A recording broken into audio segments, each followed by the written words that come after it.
صباغ هيوتن وشطاو سلامن بخمي نركب بفلاي اب غزي عبيتكا خدكتلوم زلكا ممرحيتات هيوت انقاقحي استمهرو اوبرا وينفري ترجم جبر ميكائيل فسحايه احواتي حد حق خنغركم اب هيوت تزياده خدقدسلو زلكم سب غزا رسخم مخانو التستوعلو غزي كمصيو ننويح غزي نخالوت قدامنت نهابكم صنيحكم كتكونو تخوليهم كل غزي ناي كالوت عند حقو حابحابي فتح شجر بمخان بواغات عناهم ناي كالوت حلافنت اما اگركم استشكمكم كتكونو تخوليهم انتخونه اب حدث توسن ناي هيوت غعزو ادبوهم ناوشتكم تغبرلو غزي كهللو كم تنخالوت بناصاخت مطوت صناحكم نغزا رسخمون تماساسال فقري حاليتنا قالبون اتوبلو غزي كم زدليكم مستوعال اقداسيو اكالاتكم غلبتكم نعسرتات عمتات بزغصله ناي سراحتو فاينتن تصوارنتن ابز زلخم ابصحكم الله ابتمانم سباب غنكم زي نبرلو غزي زي وقح زمسل ليتي علاشلكم زدخمكم لو غزين ابو غحتان وحسكم اكالاتكم ينيرو حجدما حاليتكم كتمطولو عرفت خطبو صبوا مغاغبا خطغبرلو غدد منقسقاس زيكونت صبوق سمعيت زفطرلو منقسقاس كتغبرلو يحاتكم الله لعلو غبو كم زمطط اب كند مغبار صنيلكم كتسمعون زغبا كبر كتبون يحاتكم الله بزعبا اكلاتكا مقداس مالت ولقاونت زيكونس نتعدميخا ملؤ تسكيمو كازمص مركب لعولا خبرت لك مالتيو اعمرخاون كنكن يدليو نعمتات بزعبا خلقوت بزعبا جنزب بزعبا مصاي بزعبا خاب قصصركا وصا زخونه نغرات كحسب اب شقلقل كم زنبر كوينيو حجيغن نز خمس عينتات تحساسبا تصريلون بزعبا سلام بمحساب اتتكالون غزييو نخل غزي ملس خرخبلون زبلا تحساسبا ترسعلو غزييو نامروخا زمسطخا مصحفت بمنباب زراغاغا اكا موزيقا بمسمعن اتحساسبا زبرخو زربات بمكيادن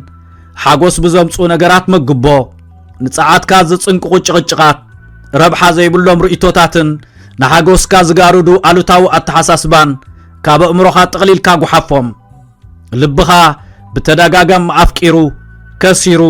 ተጠሊሙን ተደቢሱን ክኸውን ይኽእል እዩ ባዶብ ዝነበረሉ ሂቡ ለጊሱ ንኸበት ነገራት ሕድገት ገይሩ ክግደፉን ዘለዎም ነገራቱን ሒዙ ክኸውን ይኽእል እዩ ሕጂ ግን ልብኻ ነፃ ክኸውን የድልየሎ بزعبا غزا رسخا روح مخان يدليلو كاب زحغلو سباتن ربحا زيهبو زمدناتاتن حلوا يدليلو زياده نخ حدثن كم حدش نصح فقري كستماقرن صوري اير مستنفاس يدليلو كابتن غزا رسخا كتبا زلكا فقرن مجمار نتاوش تخاز دفافا كازلو منفس انتاي كم تدلي فلطيو انت خونا نز خمزي تقبل زغبركا تصبيتاتن قديتاتاتن هيوتيو ناب غزا رسخا تملسولون مستم بهوت من باركا ترجم زبخا نغرات داغما يتراخبلون غزيم بار حجيو ازي منالبات صولوت استنتنو تفطرو ويون ابصتا زلو بوتا مقماط كخون يخاليو منالباتون غلناي مبلح سراح مسراح كخون يخاليو زغونه صبق سمعيت بمفطار باهتا خبكا زخال زغونه يكون حاغوس كفطرلكا زخال امروخا خصمعو زدلي نغر مسمعون كخون يخاليو اب هيوت دوبات كلوكا مغبار كاب عينتات نفس حاليتيو نزخونه زمصكا امروخا زداخم حتو حلفا زرب وزتن نفس خادلوك تخبرا يدليكانيو زخونه مغلص مهاب كيدليكا ويون جيغا خمس فصمكا قريتا خيتسمعكا ايكونن يكتبلن ننفسها قدامنت كسرعان ادلايو قالوت صبوق نخصمعهم عمتات سريحكا ايخا حجگن صبوق دلو خيلكان نفسها تحتلو غزيايو ملسخا ايفالت تخوينو نزن مقيار دمان اي غزا رسخا حلافنتيو عرفتي كم تبابع زرب لچ ايكونن እንታይ ደኣ ከም ሓደ ኣብ ህይወት ኣገዳሲ ባእታ እዩ ቀሲልካ ክትዓዮ ከም ዘለካ ካብ ካልኦት እትጽበዮ መሰል ክኸውን የብሉን ብልጫታትካ ወይ ዓወታትካ ብድኻምካ ክልካዕ የብሉን ክሳብ ሕጂ ዝከኣለካ ሰሪሕካ ሂብካን ኮይንካን ኢኻ ሕጂ ድማ ኣዕርፍ ምኽንያቱ ኣካላትካ የድልዮ እዩ ኣእምሮኻ ይግብኦ እዩ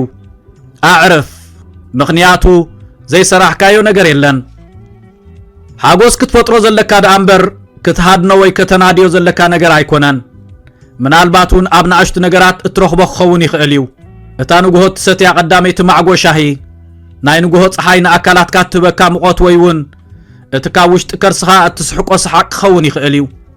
ካብዞም ህሞታት እዚኦም እቲ ዘሐጉሰካ ክትመርጽ ዘለካ ድማ ንስኻ ኢኻ ክትሕልዎ ዘለካ ሰላም ክትሕብሕቦ ዘለካ ሓጎስ ልዕሊ ኩሉ ድማ ከተስተማቕሮ ዘለካ ሓጎስ ንማንም ሰብ ከተፍቅድ ዘየድልየካ ምዃኑ እዩ ኣብ ህይወት እቲ ዝዓበየ ጸጋኻ ገንዘብ ክብሪ ኣብ ሕብረተሰብ ዘለካ ደረጃ ዘይኮነስ ሰላም ምዃኑ እተስተውዕለሉ ግዜ ክመጽእ እዩ እቲ ንግሆ ብዘይ ጸቕጢ ክትንስእ ዝገብረካ ሰላም ሙሉእ መዓልቲ ብዘይ ዕዳ ክትንቀሳቐስ ዝገብረካ ሰላም ሙሉእ ለይቲ ብዘይ ጣዕሳ ንኽድቅስ ዝገብረካ ሰላም ህዱእ ሓይሊ እዩ ሰላም እንተሎ ኣብ ከባቢኻ ዘጋጥሙ ነገራት ብዘይገድስ ነቲ ኣብ ውሽጥኻ ዘሎ ነገራት ኣይህውኾን እዩ ውሽጣዊ ሰላም ኩሉ ነገር ክትቆጻጸሮ ካብ ምድላይ ዘይኮነስ ኩሉ ነገር ንምቁጻር ዘለካ ድልየት ሸለል ብምባል እዩ ዝርከብ ዝያዳ እንተሰሪሕካ ኩሉ ነገር መመስመሩ ክሕዝ እዩ ካብ ዝብል እምነት ንነዊሕ ዓመታት መፍትሒ ከተናዲ ከተመሓድርን ኩሉ ነገር ብሓደ ጨቢጥካ ክትሕዝን ኣብ ሃለኽለኽ ኣሕሊፍካዮ ክትከውን ትኽእል ኢኻ እንተኾነ ሰላም ንነገራት ከም ዘለውዎ ብምቕባልን ህይወት ከም ትኽትኮነ ዘለዎ ክቕጽል ምዃኑ ብምእማን እዩ ዝርከብ ክትልውጦ ነዘይትኽእል ካብ ምቅላስ እንተቋሪጽካ ንነብስኻ ካብ ዘይተደልየ ስቓይ ኣገላጊልካ ኣለኻ ማለት እዩ ስቕታ ሓደ ካብቶም ሰላምካ ንምሕላው እትጥቀመሉ ኣዝዮም ዝሓየሉ ኣገባባት እዩ ኩሉ ነገር ግብረ መልሲ የድልዮ ማለት ኣይኮነን ኩሉ ዓይነት ባእሲ ክትቃለሶ ኣለካ ማለት ኣይኮነን ኩሉ ርእቶታት ክእረም ኣለዎ ማለት ኣይኮነን ንነገራት ብምዕዛብ ሰዓትካ ኣበይ ክትጥቀመሉ ከም ዘለካ ብምምራጽ ህውኽ ካብ ምዃን ህዱእ ንምዃን ብምስትውዓል ንህውከት ብጸጥታ ክትትክኦ ከም ዘለካ ብምርዳእ ሓያል ኮይንካ ክትወፅእ ትኽእል ኢኻ ከምዚ እንተደኣ ጌርካ ሰላም ኩሉ ግዜ ምሳኻ ከም ዝነበረት እንተኾነ በቲ ክትገብሮ ዘይነበረካ ሆይታ እንተኾነ በቲ ክትገብሮ ዘይነበረካ ሆይታ ተዓቢጣ ከም ዝነበረት ክትፈልጥ ኢኻ ሕድገት ንገዛ ርስኻ ነፃ ምግባር ደኣ እምበር ንኻልኦት ነፃ ምግባር ማለት ኣይኮነን ቂምታ ቁጥዐን ጓህን መሓዝ ኩሉ ግዜ ክብርኻ ዘትሕትን ብዘየለው ነገራት ኣሲሩ ዝሕዘካን ህሞት እዩ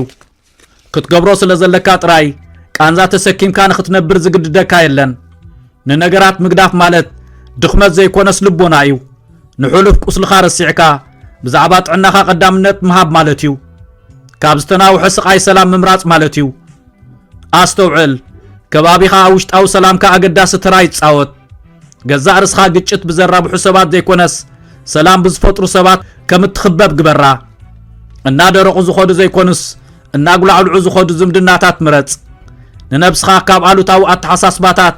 ሓሜትን ዘየድልዩ ድራማታትን ሓልዋ ካብ ዘየድሊ ዘረባ ልምዲ ወይ ሰባት ዝኣመሰሉ ብዙሓት ሰላምካ ክዘርጉ ዝኽእሉ ነገራት ናይ ምርሓቕ መሰል ኣለካ ፀዓትካ ክቡር እዩ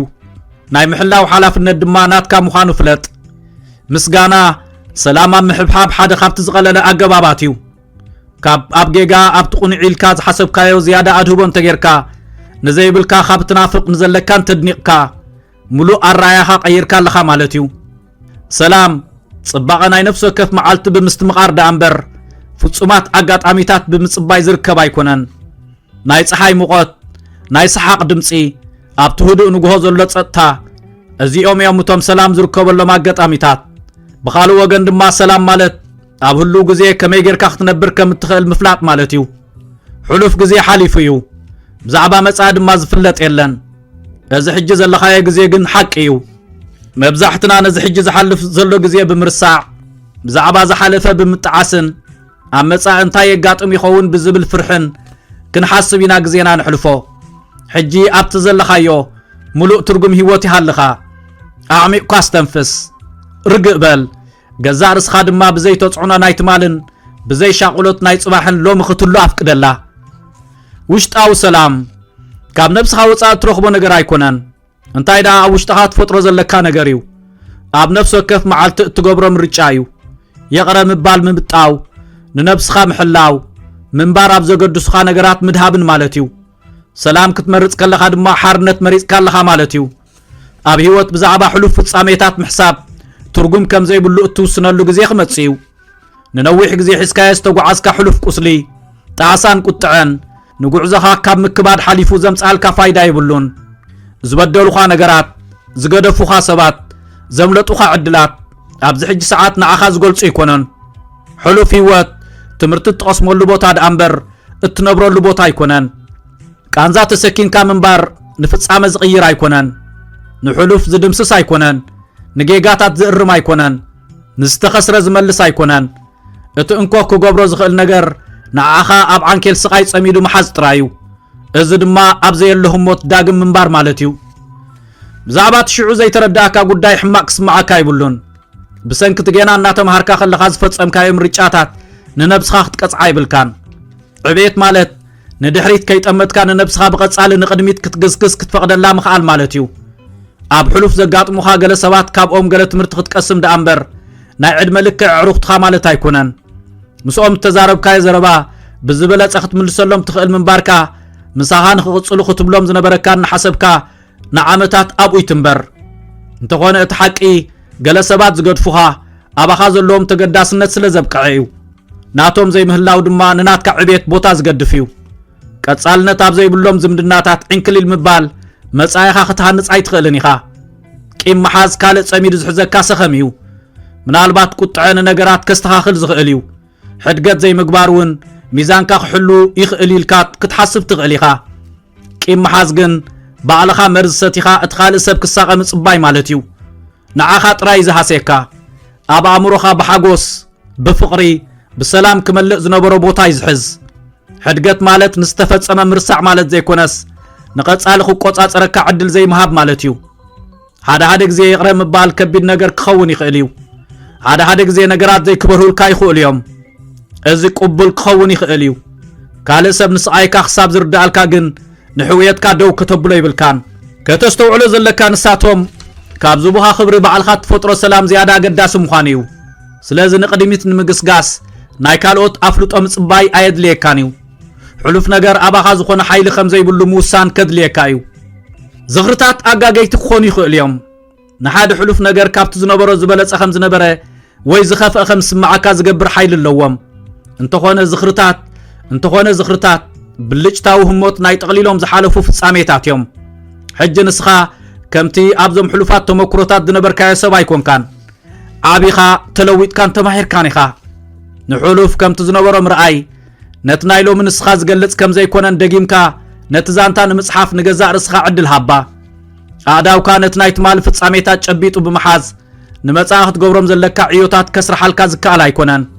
ክትሰርሖም ዘለካ ሓደስቲ ተመክሮታት ህይወት ሓድሽ ሓጎስ ሓደስቲ ተኽእሎታት ይጽበዩኻ ኣለዉ ይኹን ደኣ እምበር ኣብ ሕሉፍ ጠቢቕካ ትነብር ተኾይንካ ክትበጽሖም ኣይትኽእልን ኢኻ ሕድገት ካብ ሓደ ካብ ተግባራት ርእሰ ክብሪ እዩ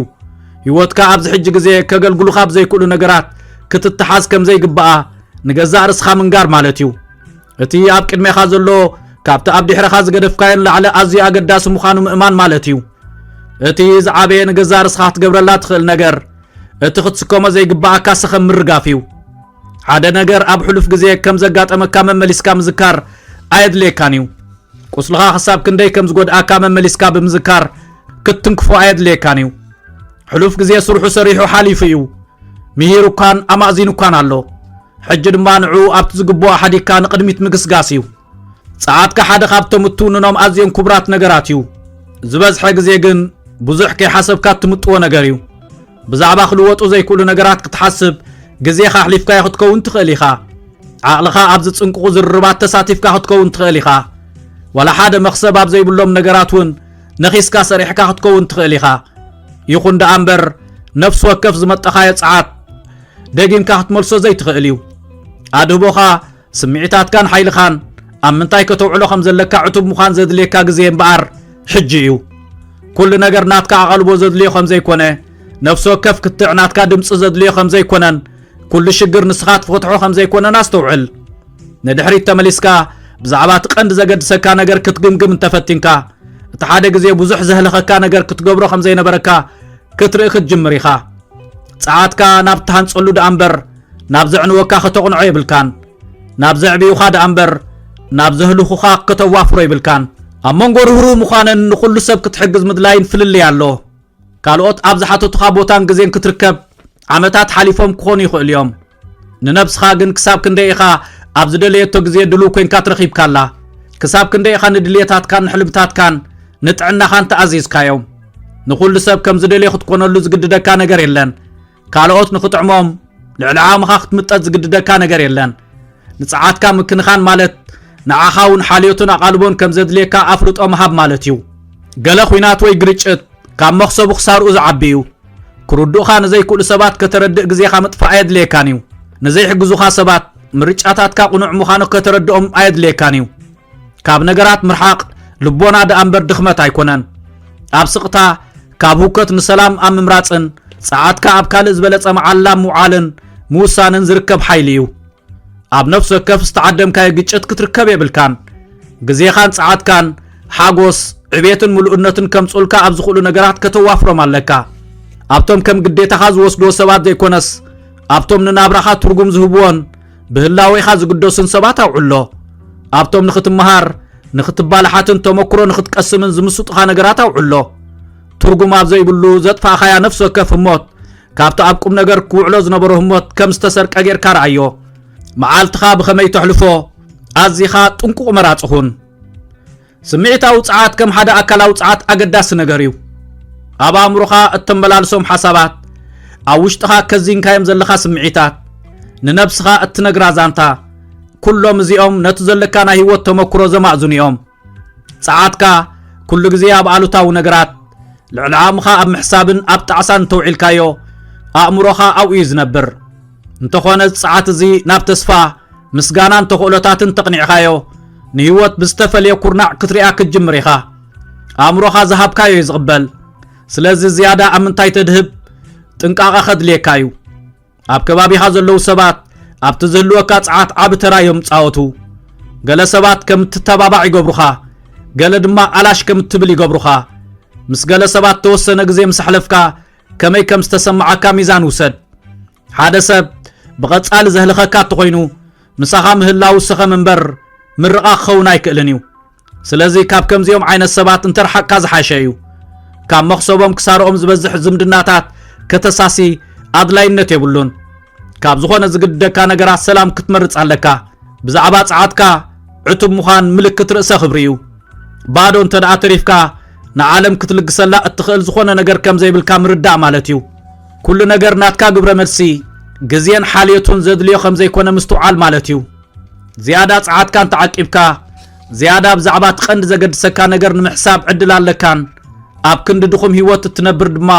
زيادة ንነብስኻ ብምሉእነት ንኽትነብር ትፈቕደላ ኣለኻ ማለት እዩ ሰባት ንእትዛረቦ ክሰምዑ ይኽእሉ እዮም ብቐንዱ ግን እትገብሮ ክዝክርዎ ኣለዎም ቃላት ሓያላት ክኾኑ ይኽእሉ እዮም ተግባር ግን ነባር ምልክት ይዝሓድግ ሰባት ንኽርዱኻ ተስፋ ብምግባር ምኽሪ ክትልግስን ብዛዕባ ነብስኻ ትገልጽን ግዜኻ ኣሕሊፍካ ይኽትከውን ትኽእል ኢኻ እንተኾነ ሓቀኛ ጽልዋ ካልኦት ከም ዝኣምኑኻ ብምግባር ዘይኮነስ ንእትኣምነሉ ነገር ኣካል ህይወትካ ብምግባር ይዝመጽእ ብጭውነት ትነብር ተለኻ ተግባራትካ ምስ ክብርታትካ ስለ ዝሰማምዑ ብዙሕ ምዝራብ የድልየካን እዩ ህይወትካ ባዕሉ እኹል መልእኽቲ እዩ ኩሉ ንሓቂ ክሰምዕ ድልዊ ማለት ኣይኮነን ኩሉ ንጉዕዞኻ ክርዳእ ይኽእል ማለት እውን ኣይኮነን ሰባት ንነገራት ብናትካ ኣረኣያ ንኽሪእዎም ብዙሕ ምህላኻ የድልየካን እዩ እቲ ዝበለጸ ክትምህረሉ እትኽእል ኣገባብ ሰባት ዝብህጎ ናብራ ብምንባር እዩ ሰላም እንታይ ከም እትመስል ኣርእዮም ርእሰ ኽብሪ እንታይ ከም ዝመስል ኣርእዮም ሰባት ክምርቑልካ ከይተጸበኻ ጸኒዕካ ብምቕጻል መን ምዃንካ ኣርእዮም ስቕታ ካብ ክትዕ ንላዕሊ ሓያል ምዃኑ ርእዮም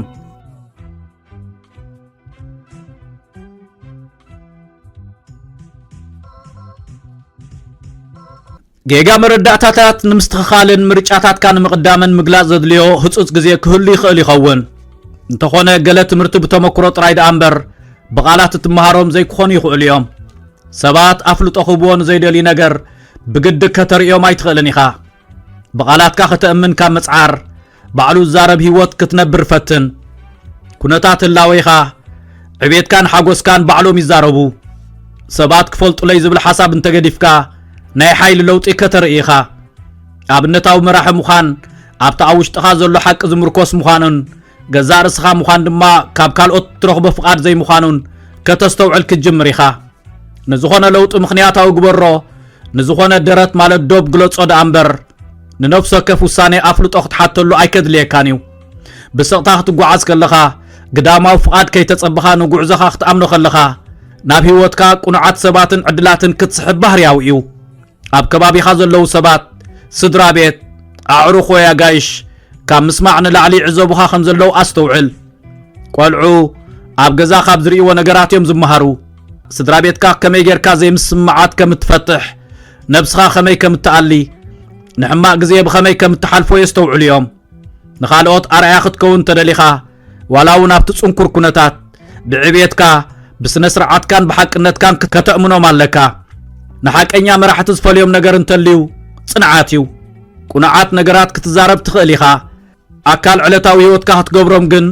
ኣዝዩ ከቢድ እዩ ትሕትና ኣገዳሲ ኢልካ እንተኣሚንካ ኣብ ጽቡቕ ግዜ ጥራይ ዘይኮነስ ኣብ ፍታኒ ግዜ እንተኾነ እውን ከተንጸባርቆ ኣለካ ብዛዕባ ሓልዮት ገዛ ርስኻ ትሰብኽ ተለኻ እንታይ ዓይነት ሰላም ኣለካ ሰባት ክኣምኑልካ ኣለዎም ዶባትካ ነጽርን ቀዳምነት ጥዕናኻ ስራዕን ኣብ ዕቤት ተኣምን ተኾንካ ኣብ ምምሃርን ለውጥን ዘለካ ድሌት ብግልጽ ክረአ ኣለዎ ሓይሊ ብዓውዓው ዘይኮነስ ብጽንዓትን ቀጻልነትን እዩ ዝግለጽ ብውርዝና እንተተጓዒዝካ ኣሉታዊ ኣተሓሳስባ ከናውፀካ እንተዘይፈቒድካ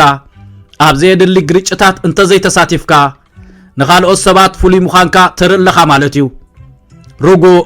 ርእሰ ምትእማን ምውናንን ንዘለካ ክብርታት ካብ ካልኦት ኣፍልጦ ዘይምጽባይን ሓይሊ እዩ እቲ ምኽንያት ድማ ዘለካ ኽብሪ ስለ ትፈልጥ እዩ እቲ ቀደም ጸለውቲ ዝበሃሉ ሰባት ኩሉ ግዜ ይውንንዎ ዳ እምበር ብዛዕባ ሓይሎም ዘየወዓውዑ ሰባት እዮም ኣብነታዊ መሪሕ ምዃን ፍጹምነት ዘይኮነስ ሓቀኛ ምዃን ተዓጻጻፍነት ብቕንዕና ምርኣይ ዋላ እውን ኣብ ዘይምቹእ ኩነታት ንዕቤት ምምራጽ ማለት እዩ ሰባት እንታይ ጦብላሕታ ፈጢርካሎም ህይወት ከመይ ትሓልፍን ንብድሆታት ህይወት ከመይ ብጸጋ ትገጥሞምን እዮም ዝዝክሩ ቃላት ሓሰስቲ እዮም ተግባራት ግን ተረፍቲ እዮም እንታይ ዓይነት ህይወት ትነብር ድማ ካብ ዝኾነ እትዛረቡ ቃላት እንዳዕሊ ሓድግታት ዝገድፍ እዩ ህይወት ናብ ናይ መወዳእታ ሕንጻጽ ንምብጻሕ እትቀዳደመሉ ውድድር ኣይኮነን ብተመክሮ እትሓልፎ እትነብሮን እተስተማዕሮን ጉዕዞ እዩ ሰባት መብዛሕትኡ ግዜ ሓጎስ ጥሮታ ኣብ ዝወጽሉ ዓወት ኣብ ዝጎናጸፍሉን ኩሉ ነገር በቦቱ ኣብ ዝሓዘሉን ኣብ ዝተወሰነ ምዕራፍ ዝርከብ ዝብል እምነት ብምሕዳር ህይወት ንምስትምቓር ምቹእ ግዜ ይጽበዩ እንተኾነ ሓጎስ ኣብ ቀረባ መጻ ዝርከብ ዘይኮነስ ኣብ ህልውን ኣብ ትኸይተረዳእና ዝሓልፍ ንኣሽቱ ፍጻሜታትን እዩ ዘሎ ንነፍሲ ወከፍ መዓልቲ ክንሕጎሰላ ዝግባአና ምኽንያት ኣለዋ ምኽንያቱ ትነብር ኣለኻ ተዓቢ ኣለኻ ፍልጠት ትድልብ ኣለኻ ንድሕሪት ምጥማት ክሳብ ክንደይ ከም ዝተጓዓዝካ ዘርእየካ እዩ ሓደ ግዜ ዘይከኣሉ ዝመስሉ ዝነበሩ ነገራት ክትጻወሮም ከበድቲ ዝመስሉ ዝነበሩ ፍጻሜታት ለይቲ ድቃስ ዝኽእሉኻ ዝነበሩ ዘሻቕሉ ኩነታት ኩሎም ሓሊፍካዮም ኣብ ዝበፂሕካ ኣለኻ እዚ ሕጂ ዘለካ ሓይሊ ኣብዞም ህሞት እዚኦም ዝተሃንፀ እዩ ነፍሲ ወከፍ ቃልሲ ኣማእዚኑካ እዩ ነፍሲ ወከፍ ሕፅረት ኣንፈት ከም እትቕይር ገይሩካ እዩ ነፍሲ ወከፍ ጠዋይ መገዲ ናብ ዘይተደለየ ቦታ ወሲዱካ እዩ ግን ክኸውን ዝነበሮ እዩ ኣብ ኩን ጌጋ ተታሒስካ ኣብ ክንዲ ምንባር ነቲ ዝተዓወትካሉ ክብሪ ሃቦ ምስጋና ሓደ ካብቲ ንጉዕዞኻ ክብሪ ዝህብ ንጹህ ኣገባባት እዩ ኣብ ክንዲ ነቲ ዘይብልካ እትናፍቕ ንዘለካ እንተድኒቕካ ኣተሓሳስባኻ ቀይርካ ኣለኻ ማለት እዩ እቲ እትነብረሉ ቤት እቲ እትበልዖ መግቢ እቶም ዘፍቅሩኻ ሰባት ኩሎም ህያባት ዳ እምበር ውሕስነት ዘለዎም ኣይኮኑን ነፍሲ ወከፍ ንግሆ ክትንስእ ከተተንፍስ ክትንቀሳቐስ ፀሓይ በሪቓ ክትርእን ምኽኣል ከተመስግን ዝገብሩኻ ምኽንያታት እዮም ህይወት ነቲ ዝቕጽል ነገር ምህዳን ማለት ዘይኮነስ ኣብቲ ዘለኻዮ ርግእ ኢልካ ነቲ ድሮ ምሳኻ ዘሎ ነገር ኣፍልጦ ምሃብ ማለት እዩ ዕድመ ክንበር ዘለዎ ዳ እምበር ክፍራሕ ዘለዎ ነገር ኣይኮነን ነፍሲ ወከፍ ምዕጣር ገጽ ነፍሲ ወከፍ ምስያብ ፀጉሪ ነፍሲ ወከፍ ዝሓለፍካዮ ፀወታ ምልክት ናይ ጽቡቕ ዝተነብረ ህይወት እዮም ገለ ሰባት ንዕድሚኦምን ነቲ ዝነበሩ ዓመታትን ክብሪ ኣይህብዎን እዮም ምስ ግዜ ካብ ትማረር ክብር ሃቦ ነቲ ዝቀሰምካዮ ልቦና ዘዋህለልካዮ ፍልጠት ዘማዕዘኑኻ ተመክሮታት ኣኽብሮም ኣብ ነፍሲ ወከፍ ደረጃ ናይ ህይወት ጽባቐ ኣሎ እዚ ወቕቲ ድማ ልክዕ ከምቲ ቅድሚኡ ዝሓለፈ ግዜ ክቡር እዩ ሓጎስ ኣብ ፍጹምነት ዘይኮነስ ኣብ ዘይፍጹምነት ክትረኽቦ ምኽኣል ማለት እዩ ገዛ ኣበር ኣልቦ ክኸውን ኣለዎ ማለት ኣይኮነን ውጥን ከም ዝተመደቦ ክኸይድ ኣለዎ ማለት ኣይኮነን ኩሉ ነገር ድማ ከም ዝደለኻዮ ክማልኣልካ ኣለዎ ማለት ኣይኮነን ኣብ ህይወት ገለ ደስ ዝብሉ ተዘክሮታትን ኣብ ሕማቕ ግዜ ካብ ውሽጥኻ እትስሕቆም ሰሓቓትን ብዘይ መደብ ዝፍጠሩ እዮም ነቲ ዘለካ ህይወት ቅድሚ ምናእካ ኩሉ ነገር ቁኑዕ ክኸውን ኣለዎ ዝብል ኣተሓሳስባ ካብ ውሽጥኻ ውፃዮ ኣብ ከባቢኻ ዘለዉ ሰባት ኣካል ጉዕዞ ህይወትካ እዮም ንህይወት ክብሪ መሃብ ማለት ድማ ንዓኣቶም ክብሪ መሃብ ማለት እዩ ነቶም እተፍቅሮም ምስኦም ሓቢርካ እትፃወት ሓድሽ ዝኽርታት ዝፈጥሩልካን ኣብ ህይወት ምሉእነት ክስማዓካ ዝገብሩን ሰባት ከም እተንቆም ንገሮም ህይወት ሓፃርያ ፍቕሪ ብምስጥር ክትዕቅበላ ትኽእል ኣይኮነትን ግዜ ግን ኣሎ ኢልካ ክትግምቶ እትኽእል ኣይኮነን ሰላም ከምፃልካ ንዝኽእል ዝምድና ክብሪ ሃቦ ኣብ ፈታኒ ግዜ ዝቐፀለ ዕርክነት ኣብ ህይወት ኣገዳሲ ነገር ዝፈጠሩልካ ዝምድናታት ኣኽብሮም ንኣሽቱ ነገራት ንህይወት ክትነብራ ከም ዘለካ ከርስዑኻ ኣይተፍቅድ ኣብ ግዳም ወፂእካ ብርሃን ፀሓይ ኣስተማቕር ዋላ ዝዕዘበካ ሰብ ኣያሃሉ እትፈትዎ ሙዚቃ ኸፊትካ ሳዕስዕ ዋላ ዘፍርሓካ ይኹን ሓድሽ ነገር ፈትን ካብቲ ንቡር ወፃኢ ሓድሽ ነገር ምፍታን ኣብ ክንዲ ምስቲ ውህብ ኩነታት ክትጓዓዝ ህይወት ብምልኣት ከተስተማቕራ ዝሕግዝ ገለ ተኣምራት ኣለዎ ሓጎስ ንፍሉይ ኣጋጣሚታት ዝተሓዝአ ነገር ኣይኮነን ኣብቲ መዓልታዊ ንነብሮ ኣጋጣሚታት ዝርከብ እዩ ጉዕዞኻ ናይ በይንኻ እዩ ናይ ማንም ሰብ ድማ ልክዕ ከም ናትካ መስመር ጉዕዞ ዝመሳሰል ኣይኮነን ምስ ካልኦት ምውድዳር ንነብስኻ ድሕሪት ከም ዘለኻ ወይ ህይወትካ ዝተፈልየ ክኸውን ከም ዘለዎ ብምእማን ንሓጎስካ ዝስርንቕ እዩ እንተኾነ ነፍሲ ወከፍ ተመክሮ ነፍሲ ወከፍ መቐይሮን ኣንፈት ነፍሲ ወከፍ ካብ ትፅቢት ወፃኢ ህሞትን እዩ ናብዚ ሕጂ ዘለኻ የብፅሒካ ዘሎ ስለዚ እምበኣር ንዝሓለፈ ህይወትካ ዝተፈልየ መስመር ጉዕዞ ክትክተል ከም ዝነበረካ ኣብ ክንዲ ምስትንታን ወይ እውን ብዛዕባ መጻኢኻ ምሽቓል ነቲ ዘለኻዮ ህይወት ክብሪ ሃቦ ምኽንያቱ እዚ ጉዕዞ ህይወት እዚ ምስ ኩሉ ውፃእ ውረድ ሽግራቱ ብፍሉይነቱን ብፅባቐኡን ናትካ እዩ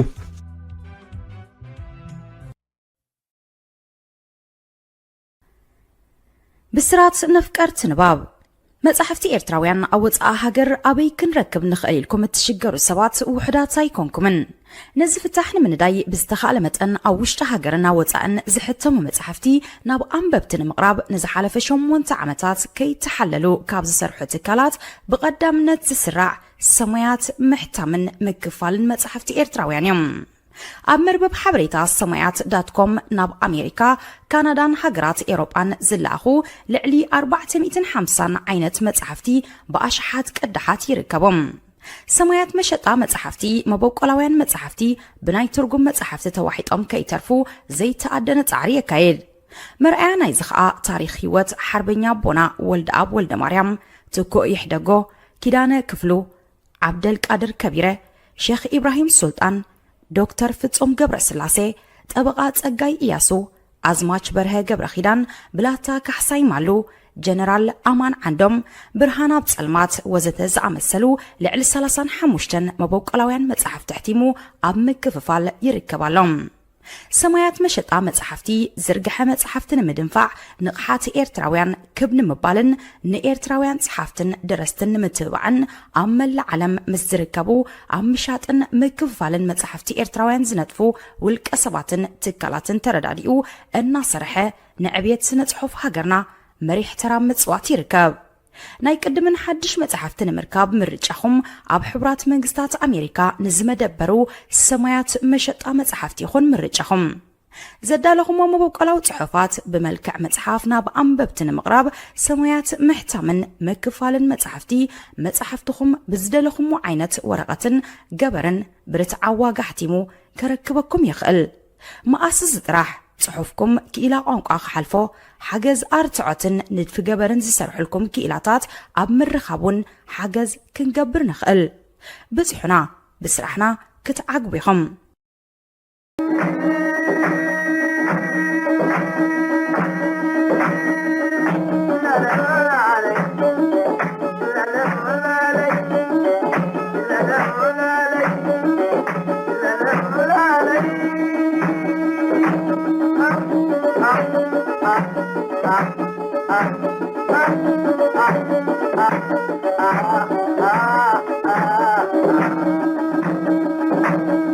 أتخذ